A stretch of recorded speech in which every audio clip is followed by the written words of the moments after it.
Hi guys, எல்லாருக்கும் வணக்கம் guys. இந்த வீடியோவில் நம்ம என்ன பார்க்க போகிறோன்னா, இப்போ பார்த்தீங்கன்னா இந்திய அணி உலகக்கோப்பையில் வென்று பயங்கரமாக செலிப்ரேஷன் பண்ணி, அதுக்கப்புறம் பார்த்தீங்கன்னா புது கோச் ராகுல் டிராவிட்டை மாற்றிட்டு கௌதம் கம்பீர் வந்திருக்கார். இந்த நிலையில் பார்த்தீங்கன்னா அடுத்த கோச் கௌதம் கம்பீர் தலைமை பேச்சாளராக நியமிச்சிட்டாங்க. இப்போ பவுலிங் கோச் யார் அப்படின்னு சொல்லிட்டு நிறைய பேர் கேள்வி எழுப்பிட்டு வந்தீங்க. எனக்கு கமெண்டில் கேட்டிருந்தீங்க பவுலிங் கோச் அப்டேட் பண்ணுங்கன்னு. அவங்களுக்கானதான் வீடியோ. இப்போ பார்த்தீங்கன்னா பவுலிங் கோச் மானி மார்க்கல், சவுத் ஆஃப்ரிக்கா மிகப்பெரிய வேகப்பந்து வீச்சாளர் மானி மார்க்கலை நியமிச்சிருக்காங்க பிசிசிஐ. அது மட்டும் இல்லாமல் அவர் ஒரு நல்ல டேலண்டட் பவுலர். அவர் இந்திய அணி குறித்து சில பல கருத்துக்கள்லாம் பேசியிருக்காரு. அவர் என்ன பேசினார், ஏது பேசினார் சொல்லிட்டு வீடியோவில் டீட்டெயில்டாக பார்க்கலாம். அதுக்கு முன்னே நீங்கள் நம்ம சேனலுக்கு புதுசாக வந்திருந்தீங்கன்னா ஒரு சப்ஸ்கிரைப் மட்டும் பண்ணிவிட்டாங்க. வீடியோக்குள்ளே போகலாம். மானி மார்க்கல் அவர் இப்போ பிசிசிஐ பார்த்தீங்கன்னா இந்தியனுக்கு பவுலிங் கோச்சாக அவர் தான் நியமிச்சிட்ருக்காங்க.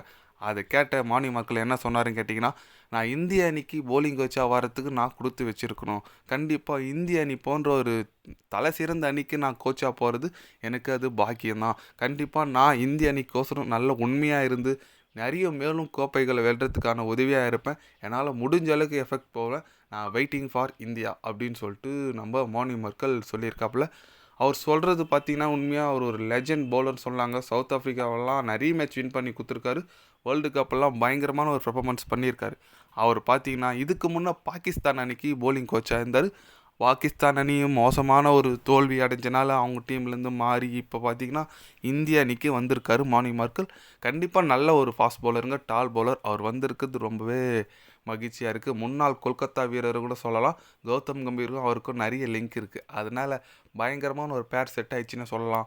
இந்திய அணி கண்டிப்பாக ரொம்பவே நல்ல ஒரு அணியாக வரத்துக்கு சான்ஸ் இருக்குது, முக்கியமாக பவுலிங்கில். ஏன்னா இந்திய அணி எடுத்தாலே ஒரு ஏஷியன் காண்டினென்ட்பா, ஒரு ஸ்பின்னர் தான் அங்கே நல்லா இருப்பாங்க. ஃபாஸ்ட் பவுலர்லாம் அந்தளவுக்கு நல்லா இருக்க மாட்டாங்கன்னு சொல்லி காலம் போய் இப்போது ஃபாஸ்ட் பவுலரும் சூப்பராக இருக்காங்க, ஸ்பின்னர்ஸும் சூப்பராக இருக்காங்கன்னு சொல்கிற காலம் வந்துச்சு. ஏன்னா அந்தளவுக்கு இந்திய அணி பயங்கரமாக ஃபாஸ்ட் பவுலிங் யூனிட்டும் ஸ்பின்னர் யூனிட்டும் பயங்கரமாக இம்ப்ரூவ்மெண்ட் ஆகிருக்கு. அதனால் கண்டிப்பாக மானி மார்க்கல் வர்றது இன்னும் நல்லதுங்க. நிறைய கோப்பைகள் வெல்றதா சொல்லியிருக்காரு. கண்டிப்பாக அவர் வந்தார்னா நிறைய கோப்பைகள் வெல்லலாம். ஏன்னா அந்தளவுக்கு ஒரு டேலண்டான பவுலர். பொம்ராக்கெல்லாம் அவர் கோச் பண்ணார்னா ரொம்ப யூஸ்ஃபுல்லாக இருக்கும். பொம்ரா, சிராஜ், ஹர்தீப் சிங்கு, அப்புறம் பிரசித் கிருஷ்ணா சொல்லிட்டு நிறைய சீனியர் பவுலர் இருக்காங்க.